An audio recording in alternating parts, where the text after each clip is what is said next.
کچھ عرصہ بیتا کہ دور سے گرد و غبار اڑتا ہوا دکھائی دیا. جب صورت واضح ہوئی تو وہی شخص تھا. حضرت عمر فاروق رضی اللہ تعالیٰ عنہ کے دربار میں کھڑا ہو کہنے لگا حضرت کسی وجہ سے تاخیر سے پہنچا ہوں، معذرت چاہتا ہوں، اب جو حکم ہے پورا کیجیے. حضرت عمر رضی اللہ تعالیٰ عنہ اس کے پھانسی کے احکامات جاری کر چکے تھے. آپ نے فرمایا کہ ابو ذر یہ بتا کہ تو نے اس کی ضمانت کیسے دی جب تو اسے جانتا نہیں تھا؟ تو سنو حضرت ابو ذر غفاری نے کیا کہا.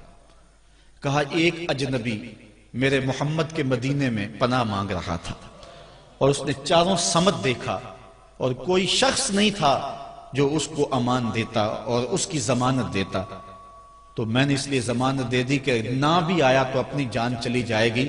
کل کو یہ تو نہیں کہے گا کہ محمد کے مدینے میں کسی نے ضمانت مانگی تھی، پورے شہر میں کوئی ضمانت دینے والا نہیں تھا. اس کو کہا کہ انہوں نے تو ضمانت دے دی، میاں اب تو بتا کہ تو چلا گیا تھا، تجھے جانتا کوئی نہیں تھا، نہ پلٹ کے آتا تو تجھے کوئی پوچھنے والا نہیں تھا، تو نے یہ دوبارہ موت کے منہ میں کیوں اپنا سر رکھا ہے؟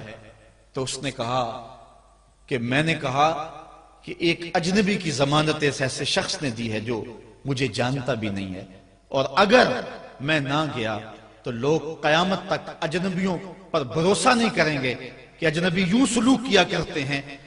تو حضرت عمر رضی اللہ تعالیٰ عنہ اس کے پھانسی کے احکام جاری کیے.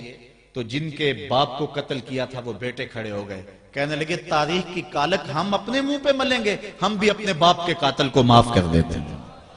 یہ ہماری تاریخ ہے، یہ ہماری کہانی ہے. لیکن آج ہم کس جگہ پہ کھڑے ہیں اور کیا ہماری صورتحال ہے؟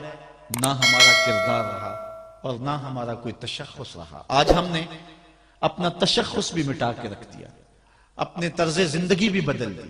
نہ ہماری باطن کی وہ روشنی رہی، نہ ظاہری وہ صورت رہی کہ ہم پہچانے جائیں کہ حضور کے غلام ہیں. اقبال نے کیا کہا تھا؟ اپنی ملت پر قیاس اقوام مغرب سے نہ کر، خاص ہے ترکیب میں تجھے قوم رسول ہاشمی.